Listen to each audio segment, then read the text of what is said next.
Gynae specialist doctor Babita ने गर्भवती महिलाओं को गर्भावस्था से पूर्व एवं बाद में होने वाली बीमारियों से बचने के लिए बताए कुछ खास उपाय।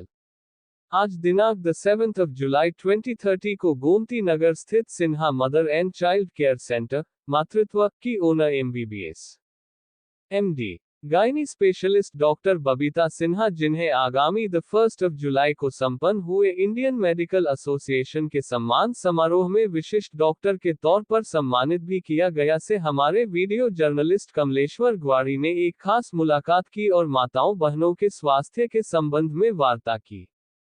अपनी चर्चा में gynae specialist doctor Babita Sinha ने बताया कि 2005 में स्थापित इस केयर सेंटर में गायनी एवं डिलीवरी से संबंधित सारी सुविधाएं उपलब्ध है।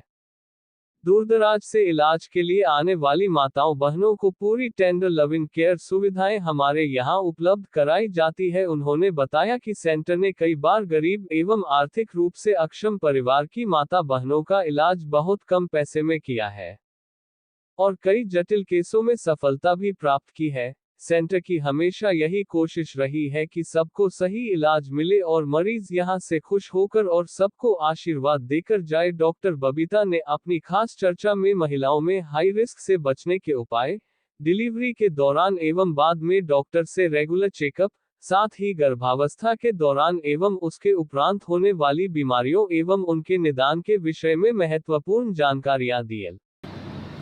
मैं doctor Babita Sinha gynae specialist हूँ और यहाँ गोमती नगर में मातृत्व करके हमारा सेंटर है, Sinha mother and child care centre के नाम से।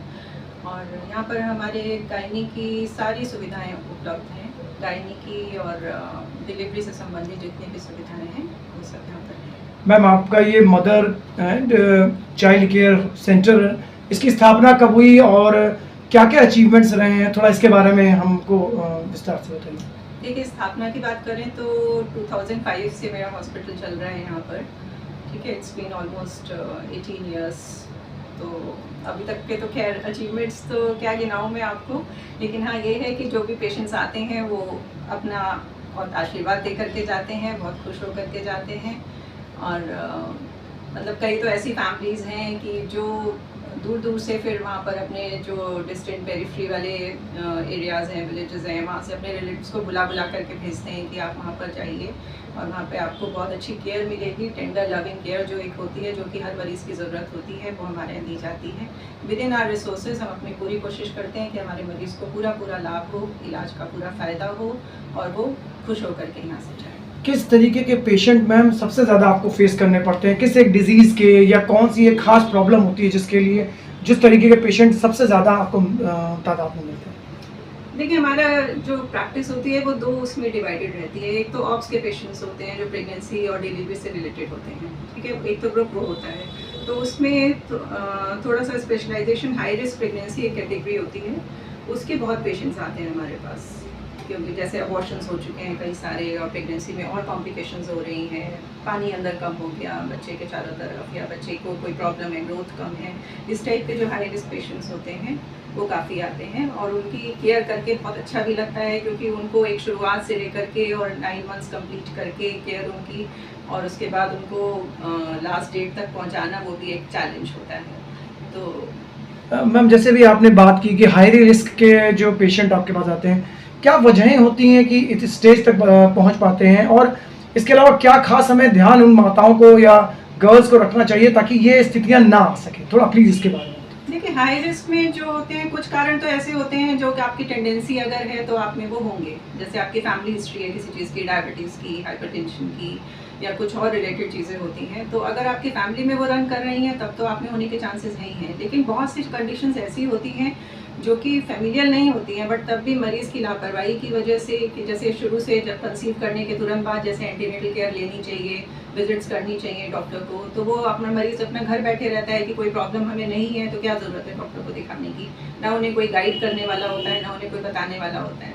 तो मेरी अपने सब मरीज़ों से यही एक रिक्वेस्ट रहेगी कि जितने भी जैसे ही आप कंसीव करिए, आप उसमें लापरवाही बिल्कुल मत करिए, और शुरू से ही अगर आप दिखाना शुरू करेंगे, सारी जांचें आपकी टाइम पर होंगी, सारी मेडिकेशन आपको टाइम टू टाइम दी जाएगी, सब कुछ होगा, केयर होगी प्रॉपर, तो कॉम्प्लिकेशंस के चांसेस कम हो जाएंगे। ठीक है, इसको काफ़ी हद तक हम प्रिवेंट कर सकते हैं। मैम, जैसे आपने बताया कि कई तरीके के पेशेंट यहाँ आते हैं। देखिए मैम, कई बार ऐसा होता है कि कुछ ऐसे पेशेंट्स भी होते हैं और कई जगहों पे देखा गया है जो इस स्थिति में नहीं होते हैं कि वो अपने ट्रीटमेंट को करवा सकें। तो हॉस्पिटल किस तरह से उनकी मदद करता है, या कुछ इस पुअर कंडीशन के लोग हैं उनके लिए क्या हॉस्पिटल फैसिलिटीज़ देता है?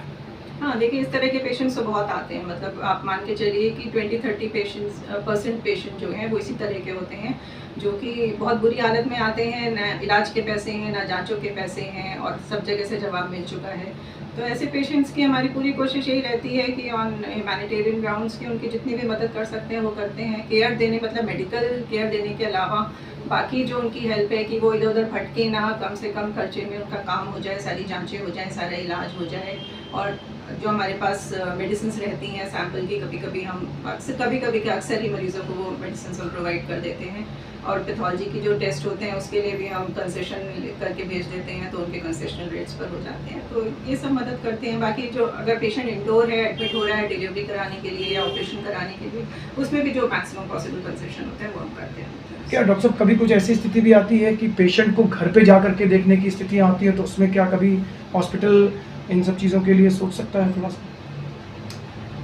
देखिए पहले तो ये सिस्टम काफ़ी था, लेकिन अब जैसे जैसे सिनेरियो चेंज हो रहा है मेडिकल प्रैक्टिस का, तो उसमें थोड़ा सा डॉक्टर्स भी इनसिक्योर फील करने लगे हैं। और होम विजिट्स में अभी आई डोंट थिंक कि बहुत सारे डॉक्टर्स प्रेफर करते हैं उस चीज़ को। तो पहले होता था, बट एज ऑफ नाउ तो बहुत कम हो गया है।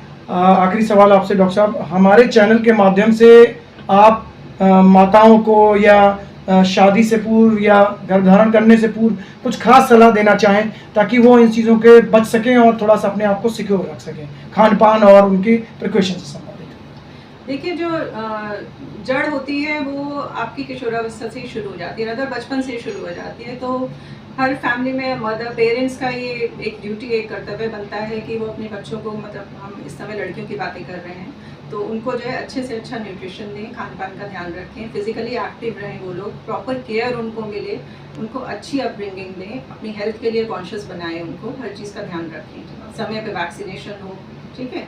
और अगर शुरू से उनका खान पान ठीक रहेगा तो एनीमिया जो एक इतनी बड़ी प्रॉब्लम है हमारी लड़कियों में, हमारी महिलाओं में, उससे बचाव होगा।